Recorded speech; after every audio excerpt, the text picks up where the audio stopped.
Well, good morning. Welcome to the Breakfast News on Rajya Sabha TV. I'm Ashwarya with you. It is a big day for India. Chandrayaan 2's lander Vikram is all set to make a historic lunar landing. All the details on that big story coming up ahead. Let us start with the headlines. Chandrayaan 2's lander Vikram all set to make historic lunar landing, touchdown between 1 and 2 a.m. to make India the first country to place a space vehicle on the moon's southern polar region. Special coverage on RSTV from 11 p.m. tonight.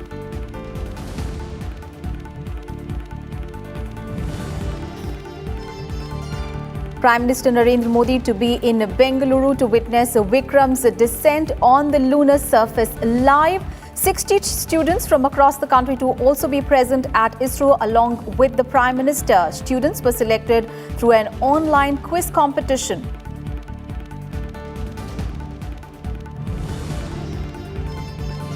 Prime Minister Modi returns to New Delhi after concluding a two-day Russia visit, says outcomes of the visit will bring Russia and India closer. President Putin says no serious international group will be complete without economic juggernaut like India.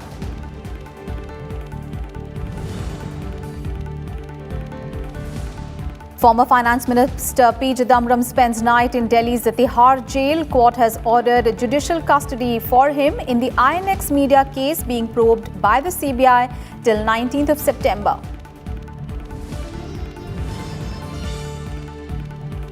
After claiming 30 lives and causing widespread destruction in the Bahamas, Hurricane Dorian reaches America, lashes Carolinas, more than 2 lakh homes and businesses without power.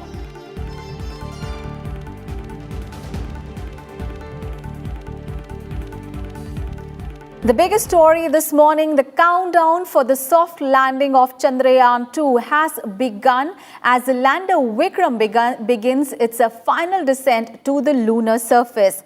Vikram with rover Pragyan housed inside is scheduled for a powered descent between 1 a.m. and 2 a.m. on 7th of September, followed by its touchdown between 1:30 a.m. and 2:30 a.m. The successful landing will make India the fourth country after US, Russia and China to achieve a soft landing on the moon. However, it will be the first to launch a mission to the unexplored lunar South Pole. And Prime Minister Narendra Modi, along with a number of students, will be present at the ISRO Center in Bangalore to be the live witness of the historic moment. ISRO has selected 60 students to watch the historic event through an online quiz competition. I'm excited. I'm here really just to celebrate with the people of India this great accomplishment. And we just celebrated the 50th anniversary of that, of landing on the moon. And now India, with that, sort of humble beginning really, is about to land on the moon in a spot that no other nation has been, down near the South Pole, where we think there might be some water resource. And human beings, we need water. That is the essence of life. And so some of that exploration will be with that. Some of it just learning how to get a lander on the surface of the moon, not a very, very tough, difficult task. And then putting a little rover out. So, it's just a fantastic. And ISRO has launched a video showcasing a lander Vikram's journey to the moon's south polar region. The video describes all the functions and all the parts of the lander. It is designed to function for 1 lunar day, which is equivalent to about 14 Earth days. Now, Vikram has the capability to communicate with the IDSN near Bangalore, as well as with the orbiter and the rover. The lander is designed to execute a soft landing on the lunar surface.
Many objectives, but if you compare with the Chandrayaan-1, Chandrayaan-1 has confirmed there is a hope, there is water on the moon. But how much? Is there more than either abundance of water? Yes, there is supposed to be a lot of ice particles beneath the surface of the moon, which cannot be seen by any other sensor except a radar. So we have a very powerful synthetic aperture radar. It's an imaging radar which has got the very important features.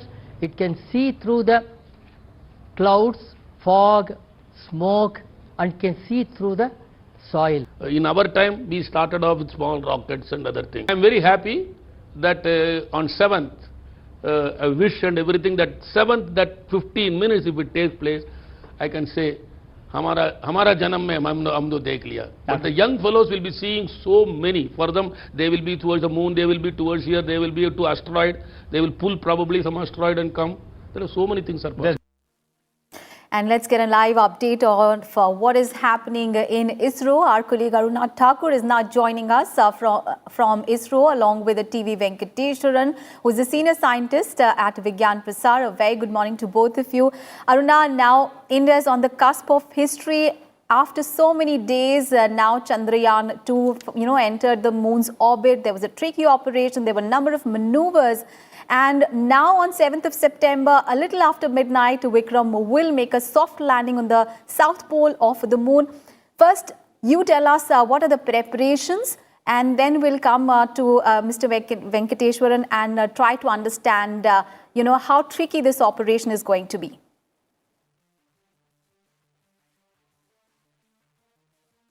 See, Ashwarya, today is a very historic moment for ISRO, not only ISRO, for her whole country. And if I talk about this, the preparations about the ISRO scientists, it's also all has been done and all things have been placed, and the schedule of each and every instrument have been put up by the ISRO in the website. So it is between 1:30 to 2:30 the soft landing will get over, and the Pragyan rover and the lander will do the scientific things between 5:30 to 6:30. Coming to the hard work of the scientists, because it is not only the 48 days the hard work of these scientists will come into the picture, but it is more than 10 years. If I'm correct, it is more than 10 years of hard work which this rocket from this mission was launched. That is GSLV Mark III was prepared.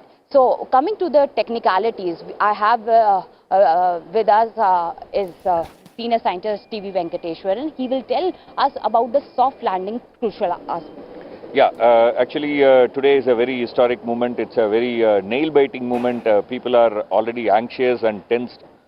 In fact, ISRO has also revised its calculation. Like earlier they were saying that the 15 minutes will start at 1:40 a.m. But now, knowing exactly where the satellite is, its path, etc., they have recalibrated and they are saying that the process will start exactly at 1:38 a.m. So 2 minutes there is a difference, which essentially means that they are preparing with the current data they have. So what's going to happen in this 15 minutes? There are 4 important things that are going to happen in this 15 minutes, which are very crucial. Number one, before the 15 minutes, the satellite will be roughly about 30 kilometers above moon. So you have to reduce that height and make it into 0. So reduction of height is number one aspect. Second, 30 kilometers above, when the satellite is there, it will be traveling at the speed of roughly 1,600 kilometers per hour. And that has been reduced to 0. And when it is touching down, that should be falling at the rate of roughly about 4.5 kilometers per second. So this much of braking of speed you have to do. That's a second challenge. The third challenge is that when it is roughly about 30 kilometers above, if these are the 4 legs of that Vikram, it will be going like this, horizontal. If this is the moon surface, it will be going in a horizontal way. It has to be tilted and made into exactly 90 degrees and made to land. So this whole process is also a technically very challenging aspect.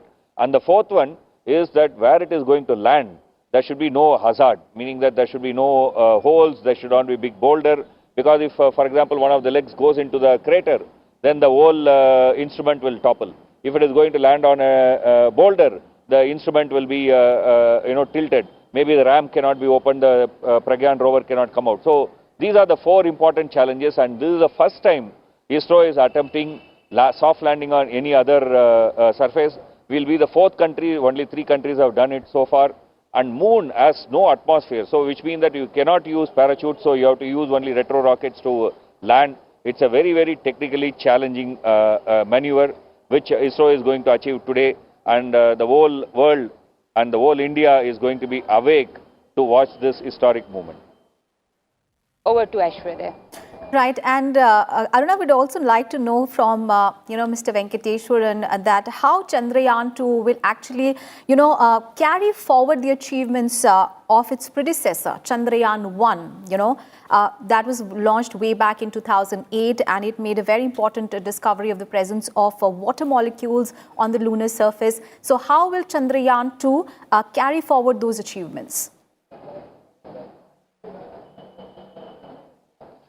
Sir, we want to know from you that from Chandrayaan 1, the water molecules were traced out. So this is sequel of this. Chandrayaan 2 is the sequel of this.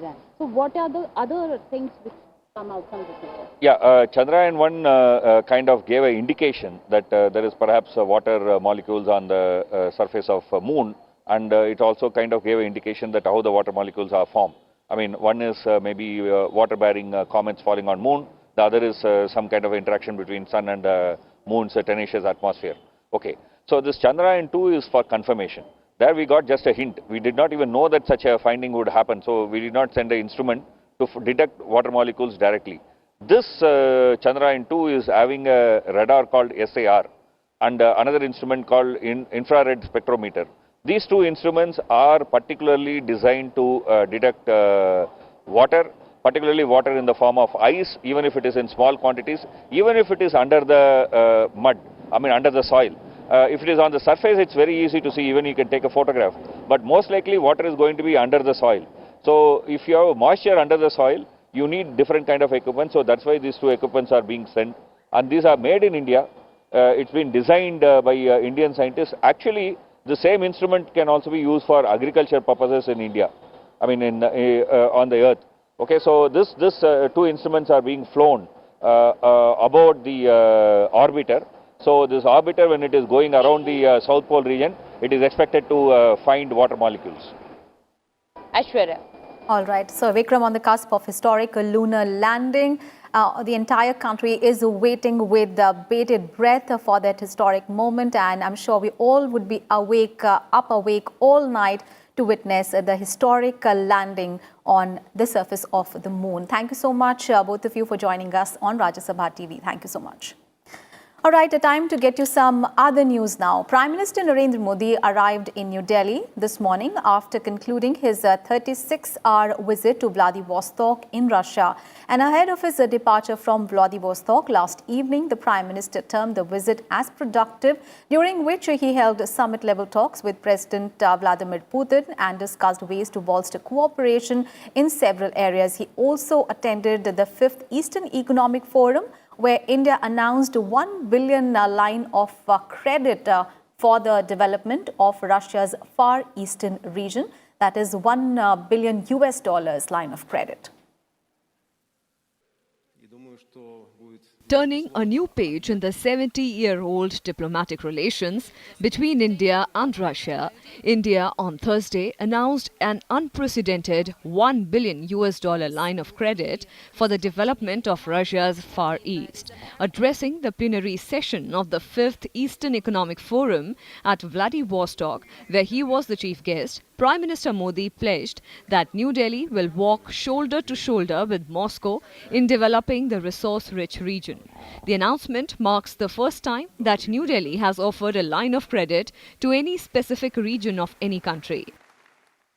Far east के विकास में और योगदान देने के लिए Bharat $1 billion की line of credit देगा। यह पहला मौका है कि हम किसी देश के क्षेत्र विशेष को लाइन ऑफ क्रेडिट दे रहे हैं। मेरी सरकार की एक्ट ईस्ट पॉलिसी ने ईस्ट एशिया को एक्टिवली एंगेज किया है और आज की यह घोषणा एक्ट फॉर ईस्ट का टेक ऑफ पॉइंट साबित होगी। Unveiling the Act Far East policy to boost India's engagement, Prime Minister said the Indian business delegation signed about 50 agreements with counterparts in Russia's Far East in sectors like energy, mining to healthcare and education. तेजी से बढ़ते भारत और उसकी प्रतिभा की इस reason से भागीदारी एक और 11 बनाने का ऐतिहासिक मौका है।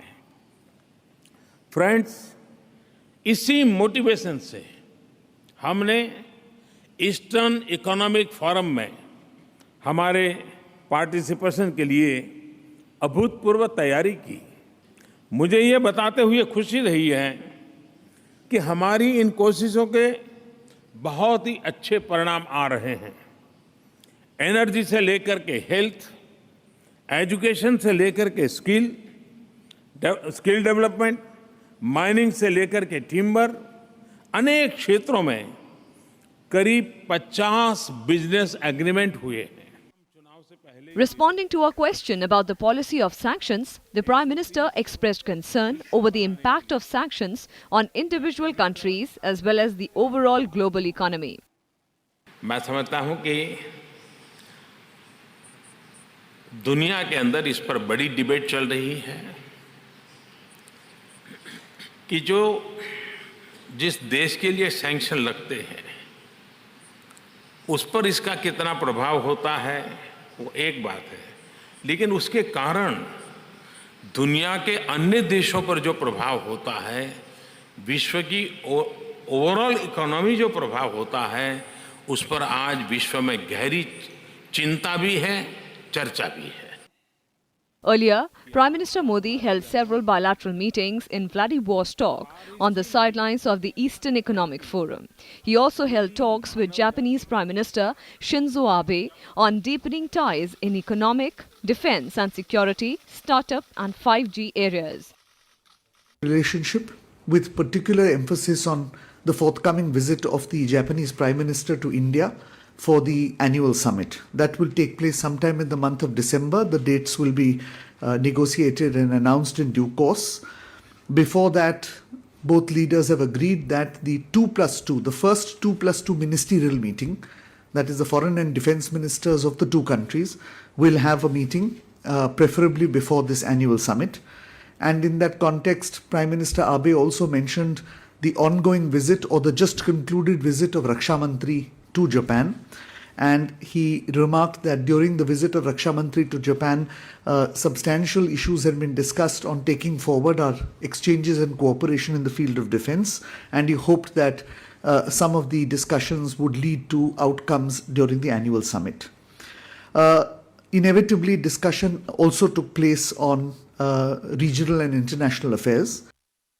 The Prime Minister Modi also held talks with Malaysian Prime Minister, during which he raised the issue of extradition of radical television preacher Zakir Naik. Prime Minister Narendra Modi also met Mongolian President on the sidelines of the Eastern Economic Forum. From Volga to Ganga was the phrase that used to be uttered while specifying the relationship between India and Russia. Now it is Vladivostok to Chennai too. That means emotions with practicality in a new way. It has the potential to challenge the unipolarity and also to establish balance of power in the world. Akhilesh Suman for Rajya television with camera person Shyam Lal in Delhi. All right, some other news now. Union Minister Nitin Gadkari has reiterated the government's stand that the crisis-hit automobile industry will get all possible support from the government. The Road Transport and Highways Minister also said that his ministry would give out 68 road projects worth up to 5 lakh crore rupees in the next 3 months to help generate demand for commercial vehicles. on industry's demand to reduce GST on vehicles, especially when the prices are expected to go up due to the introduction of BS6 norms. The minister said that he was pushing for the reduction of a GST on hybrid vehicles. सरकार को fine ज़्यादा करने की कोई ये नहीं है, इच्छा नहीं है। प्रश्न ये है कि ऐसा समय ना आए कि किसी के ऊपर फाइन लगे, सब कानून का पालन करें। An earlier Union Minister Nitin Gadkari on Thursday inaugurated a two-day workshop on credit-linked capital subsidy, and speaking at the event, Gadkari said that the MSMEs will have to raise their contribution to GDP from the current 29% to 50% to make India a $5 trillion economy in the coming years. He also stressed on the need to take concrete decisions for timely payments to MSMEs. अगर आप लोगों के सुझाव, सबके सुझाव लेकर हमारे यहाँ उसका पूरी तरह से अध्ययन करेंगे, कमिश्नर है और सेक्रेटरी है, बाकी फाइनेंस मिनिस्ट्री से भी बातचीत करेंगे, और जो सीना कमेटी के ऑलरेडी रिकमेंडेशंस वो भी उसमें से आज है। इन सब बातों को और आपके हुए सुझाव को इकट्ठा करके सरकार इसके बारे में निश्चित रूप से आपके अपेक्षा के अनुरूप अच्छा मार्ग जल्द से जल्द निकालेगी, ये मैं आपको विश्वास देना चाहता हूँ। A Delhi court on Thursday sent former Finance Minister P. Chidambaram to Tihar jail in the INX media corruption case. Special Judge Ajay Kumar Kuhar sent Chidambaram to 14-day judicial custody till 19th of September. The court allowed him to carry his medicines to jail. Considering that he has a Z security, the court directed that Chidambaram be kept in a separate cell in the jail. Solicitor General Tushar Mehta assured that there will be adequate security for Chidambaram in the jail. And with regard to Chidambaram's plea seeking to surrender in the money laundering case, the court issued a notice to the ED. Chidambaram was, remember, produced before a Delhi court on Thursday after the expiry of his 2-day CBI custody in the case. And Chidambaram's 15-day CBI custody ordered by the special court in 5 spells, which started with his arrest on 21st of August night, ended last night. Some international news now. The death toll from Hurricane Dorian has risen to 30 in the Bahamas.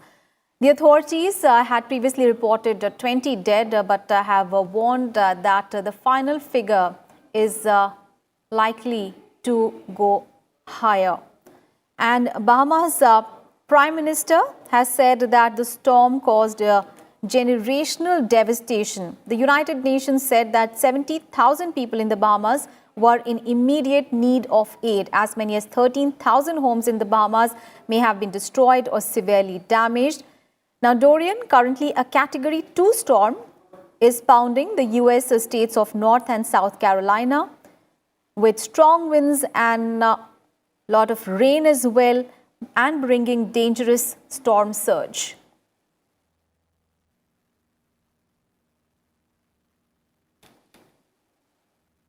Some sports news now. Serena Williams has cruised into the US Open final on Thursday as she brushed aside 5th seed Elina Svitolina 6-3, 6-1 to claim a record equaling 101st win at the Flushing Meadows. Serena Williams is seeking a 24th Grand Slam singles title to match Margaret Court's all-time record. She will face Bianca Andreescu on Saturday. The 37-year-old American, who made her US Open debut in 1998, drew level with Chris Evert for the most wins in tournament history after advancing to the 33rd major final. And talking about men's singles now, Rafael Nadal will play Italy's Matteo Berrettini in the US Open semi-finals. Nadal is the only former major champion left in the men's field following the elimination of Roger Federer and Novak Djokovic, leaving him a clear front-runner in the pursuit of a 19th major title.